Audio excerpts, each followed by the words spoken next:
నమస్తే, this is Sourya. యుద్ధం ఆగింది అనే అనౌన్స్మెంట్ వచ్చి అసలు ఒక పూట ఒక రాత్రి కూడా గడవలేదు. మళ్ళా వెంటనే ట్రంప్ ఇస్ బ్యాక్ అని అంటూ కూడా ఒక స్టేట్మెంట్ అయితే రిలీజ్ చేయడం జరిగింది. అఫీషియల్ గా కనిపిస్తుంది అది.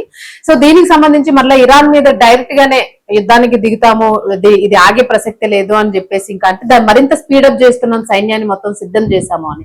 సో ఇది మళ్ళీ అంత కొత్త ఆలోచన సృష్టిస్తుంది. సో ఇప్పుడు అప్డేట్ ఏంటి అసలు దీనికి సంబంధించి ఒకసారి దీని గురించి మాట్లాడదాం. Senior journalist Balaji. నమస్తే సార్. నమస్తే సార్. మళ్ళీ ఏంటి సార్ అంటే అసలు ఆగింది అనుకున్నాము, అసలు వన్ డే కూడా గడవలేదు అంటే అసలు ఎంత టిపికల్ మైండ్ సెట్ ఉన్న వాళ్ళు కూడా ఇంత ఫ్రీక్వెంట్ డెసిషన్స్ తీసుకోవడం అనేది చాలా డేంజరస్ ఇదిగా కనిపిస్తుంది. సో మీరేమంటారు సార్, ఇప్పుడు నిజంగానే అటాక్ చేస్తాడా ట్రంప్? అంటే ఇది కాంప్లెక్స్ ఇష్యూ అండి. ఒక ప్లేయర్ లేదు దీంట్లో. అంటే ఇరాన్ ఉంది, ఇజ్రాయెల్ ఉంది, అమెరికా ఉంది, లెబనాన్ ఉంది, హౌతీలు ఉన్నారు, గల్ఫ్ దేశాలు ఉన్నాయి. సో మల్టీ ప్లేయర్స్ వెనకాల మళ్ళీ రష్యా, చైనాలు ఉన్నాయి, ఇటు పక్క పాకిస్తాన్ ఎంటర్ అయింది. ఇలాగ మల్టీ ప్లేయర్స్ ఉన్న సిచ్యువేషను, ప్రాబ్లం కాంప్లెక్స్ ప్రాబ్లము. రెండోది ఇప్పుడు మొదలైన ప్రాబ్లం కాదు, ఇది హిస్టారిక్ గా ఎప్పటి నుంచో 79 నుంచి అమెరికాకి ఇరాన్ మధ్య గొడవలు ఉన్నాయి. సో అందువల్ల సీజ్ ఫైర్ అనేది అంత స్మూత్ గా ముందుకు వెళ్ళదని చాలా మంది మేధావులు నిన్న మార్నింగే చెప్పారు. అంత ఈజీగా వెళ్ళదు అని. ఎందుకంటే అనుమానాలు ఉన్నాయి ట్రంప్ మీద. అసలు ట్రంప్ ని ఇరాన్ లో ఎవరు నమ్మట్లేదు ఫస్ట్ ఆఫ్ ఆల్.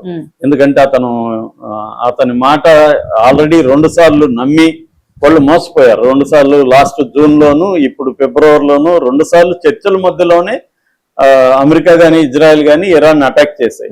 కాబట్టి నమ్మే పరిస్థితులు లేరు. కానీ ఏదో ఒక అడుగు ముందుకెళ్ళి మళ్ళీ ఇరాన్ మూర్ఖంగా ఉంది, అమెరికా బాగానే ఉంది, ఇరానే తప్పుగా చేస్తుందన్న ఇది రాకూడదు. కాబట్టి ఇరాన్ ఒప్పుకునింది సీజ్ ఫైర్ కి. పాకిస్తాన్ పెట్టిన సీజ్ ఫైర్ కి ఇరాన్ ఒప్పుకునింది. కానీ క్లియర్ గా అప్పుడే చెప్పారు, మా వేళ్లు ట్రిగర్ మీదే ఉన్నాయి, మేము ట్రంప్ నమ్మట్లేదు, ఏమాత్రం తేడా వచ్చినా మళ్ళీ యుద్ధం చేస్తామనేది ఇరాన్ ప్రకటించింది.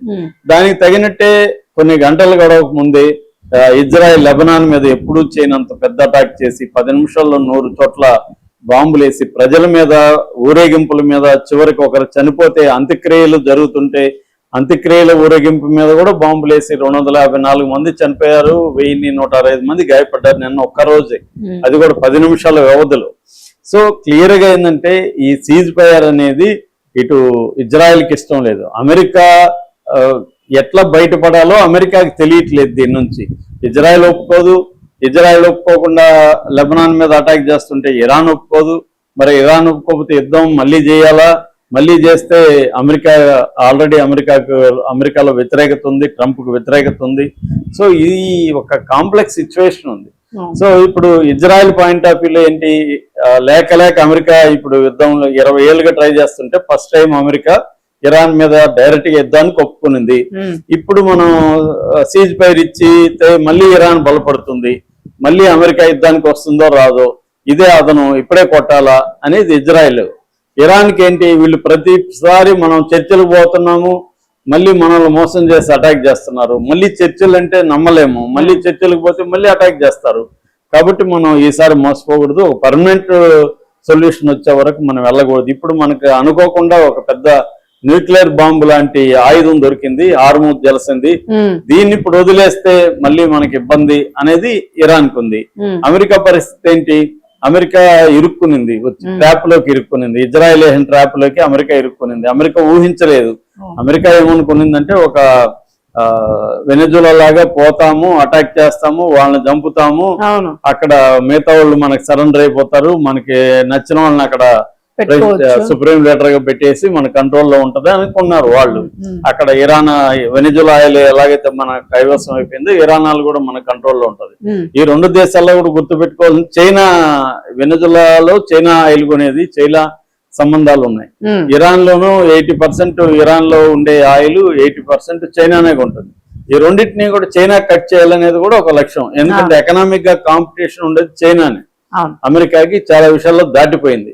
ఎందుకంటే చైనా నిశ్శబ్దంగా డెవలప్మెంట్ మీద ఫోకస్ లో ఉంది. అది వేరే దేశాలతో కయ్యాలకి ఆల్మోస్ట్ పోదు, ఏదో చిన్న ఉంటాయి తప్ప. అమెరికా అతి కాదు కదా, అమెరికా దాదాపు 80 దేశాల్లో ప్రభుత్వాలను మార్చిన చరిత్ర అమెరికాకి. కాబట్టి అమెరికా ఈ పనులు చేస్తుంటే చైనా నిశ్శబ్దంగా డెవలప్ అవుతుంది. అది ఇప్పుడు అమెరికాకి ఇబ్బందిగా మారింది. అమెరికాని దాటిపోయే అవకాశం చైనాకు ఉంది. కాబట్టి చైనాని కట్ చేయాలి, చైనా దూకుడుని తగ్గించాలి అనేది కూడా అమెరికాకు ఉంది. సో ఈ నేపథ్యంలో ఈ కారణాలతో ఇరాన్ మీద అటాక్ చేశారు. ఇరాన్ నిలబడింది. ఇప్పుడు ఇజ్రాయెల్ చేసిన పని వల్ల దీన్ని అమెరికా కూడా సపోర్ట్ చేసింది. అంటే లెబనాన్ ఈ చర్చల్లో లేదని ఇజ్రాయెల్ అనింది, అమెరికా ప్రెసిడెంట్ ట్రంప్ అన్నాడు, వైస్ ప్రెసిడెంట్ జేడి వ్యాన్స్ కూడా లెబనాన్ పక్కన పెట్టండి, లెబనాన్ సంబంధం లేదన్నారు. ఇరాన్ అట్లా కుదరదు, మేము ముందు నుంచే చెప్తున్నాం. ఈవెన్ పాకిస్తాన్ ప్రధానమంత్రి కూడా ఈ సీజ్ ఫైర్ అగ్రిమెంట్ లో లెబనాన్ కూడా ఉంది, లెబనాన్ లో కూడా సీజ్ ఫైర్ ఉండాలి. పైగా లెబనాన్ లో సీజ్ ఫైర్ ఇప్పటిది కాదు, 2024 నవంబర్లోనే ceasefire agreement between Israel and Lebanon జరిగింది. కానీ ఇజ్రాయెల్ కు ఉన్న ట్రాక్ రికార్డ్ ఏమంటే సీజ్ ఫైర్ అగ్రిమెంట్ ఎప్పుడూ ఇజ్రాయెల్ పాటించదు. గత 15 నెలలుగా అటాక్ చేస్తూనే ఉంది ఇది లెబనాన్ మీద. ఇజ్రాయెల్ ఎప్పుడూ ఆగలేదు. అందుకని 14% ని ఇజ్రాయెల్ లెబనాన్ భూభాగాన్ని ఆక్యుపై చేసుకుంది సదరన్ లెబనాన్ లో. కాబట్టి ఈ నేపథ్యంలో ఇప్పుడు ఇరాన్ ఒక ప్రకటన చేసింది, అదేంటంటే హార్మూజ్ని మళ్ళీ మేము మూసేస్తున్నాం, లెబనాన్ సమస్య తేలే వరకు మేము హార్మూజ్ని ఓపెన్ చేయము అని చెప్పింది. ఇతర షిప్పులకు కూడా మీరు జాగ్రత్తగా దిశ మార్చుకోండి, అక్కడ మైన్స్ ఉన్నాయి, ఏదన్నా అయితే మళ్ళీ మమ్మల్ని అనకండి అనేది కూడా హెచ్చరికలు చేసింది. ఇప్పుడు మళ్ళీ భయాందోళన మొదలైనాయి. ఈ నేపథ్యంలో కొత్తగా ట్రంప్ ఇప్పుడు ఒక ట్వీట్ చేశాడు. ఆ ట్వీట్ ఏంటంటే అమెరికా సైనికులు మొత్తం లోడ్ చేసుకుని రెడీగా ఉన్నారు, హార్మూజ్ జలసంధి తెరవకపోయినా, న్యూక్లియర్ వెపన్స్ కి సంబంధించి వాళ్ళు అప్పగించకపోయినా మేము మళ్ళీ అటాక్ చేస్తాం ఇరాన్ మీద అనేది చెప్తున్నారు. అంటే యుద్ధం శాంతి అనేది కొద్దిగా అట్లా ముందుకి కొన్ని గంటలు కూడా కాకముందే ప్రకటన వచ్చి మళ్ళీ మొదటికి వచ్చేసింది. 14 రోజులు కూడా లేరు, కనీసం 14 రోజులు సైలెంట్ గా ఉండాలి కదా. ఇజ్రాయెల్ లేదు, ఫస్ట్ దీనికి గెలికింది ఇజ్రాయెల్, ఇజ్రాయెల్ కి సపోర్ట్ చేస్తుండేది అమెరికా. సో ఇప్పుడు ఇరాన్ ఏం చేస్తుంది? ఇరాన్ మళ్ళీ దాని దగ్గర ఉన్న ఏకైక ఆయుధం హార్మూజే. హార్మూజ్ లేకపోతే ఇరాన్ దగ్గర ఇంక వేరే పెద్ద ఆయుధాలు లేవు. సో హార్మూజ్ ని క్లోజ్ చేసింది. ఇప్పుడు మళ్ళీ క్లోజ్ చేస్తే ఇంక చర్చలు ఏముంది? చర్చల్లో కండిషనే హార్మూజ్ ఓపెన్ చేయాలని అమెరికా చెప్పేది. హార్మూజ్ ఓపెన్ చేసినాక మళ్ళీ చర్చలు, మళ్ళీ యుద్ధం లేక మేము దిగుతాము అని మళ్ళీ బెదిరింపులు మొదలు పెట్టాడు. ఎట్లాగైతే ట్రంప్ అంతకుముందు బెదిరింపులు చేస్తున్నాడు, సేమ్ బెదిరింపులే చేస్తున్నాడు. సో ఈ నీ వృత్త బెదిరింపులు మేము బెదరమురా అనేది ఇరాన్. సార్ ఇప్పుడు కూడా ఇప్పుడు ఇజ్రాయెల్ లెబనాన్ మీద దాడి కూడా ఇది కూడా ఒక డ్రామా లాగే అనిపిస్తున్నట్టు అనిపిస్తుంది. అమెరికాకి సంబంధించి అంటే ట్రంప్ ఐడియాలజీతో ఇదేమైనా నడుస్తుందని మనం అనుకోవచ్చా? ఒక మాట అన్నాడు నిన్న ఉపన్యాసంలో, నేను ట్రంప్ రోజు మాట్లాడుకుంటాం, సరదాగా నవ్వుకుంటాం కూడా అని. కాదు, ఒక స్ట్రాటజిస్ట్ అడుగుతున్నాడు, ప్రపంచంలో 190 దేశాలు ఉంటే వీళ్ళిద్దరు మాత్రం రోజు ఎలా మాట్లాడుకుంటారు అంటే ట్రంప్ అంత ఖాళీగా ఉన్నాడా అంటే ట్రంప్ నెతన్యాహు రోజు మాట్లాడుకునే విషయాలు ఏముంటాయి? ఇద్దరు దేశాధ్యక్షులు రోజు మాట్లాడుకునే చరిత్రలో ఎక్కడైనా ఉందా? సో భావభౌమర్దులు మాట్లాడుకోలేరు కదా, బిజీగా ఉంటారు కదా. సో వీళ్ళిద్దరు అంత ఖాళీగా ఉన్నారా అనేది అందరికి డౌట్. ఓపెన్ గా తన ఉపన్యాసం నేను కూడా విన్నాను, నెతన్యాహు ఉపన్యాసం. నవ్వుకుంటారంట, రోజు మాట్లాడుకుంటారంట. అంటే ఇద్దరు కలిసే నేను సీజ్ ఫైర్ అంటాను, నాకెందుకంటే అమెరికాలో ట్రంప్ కు ప్రెజర్ ఉందండి, యుద్ధాన్ని ఆపమని ప్రెజర్ ఉంది, లేకపోతే అతని ఉద్యోగానికి వేసరు అవిశ్వాస తీర్మానం పెడతారు.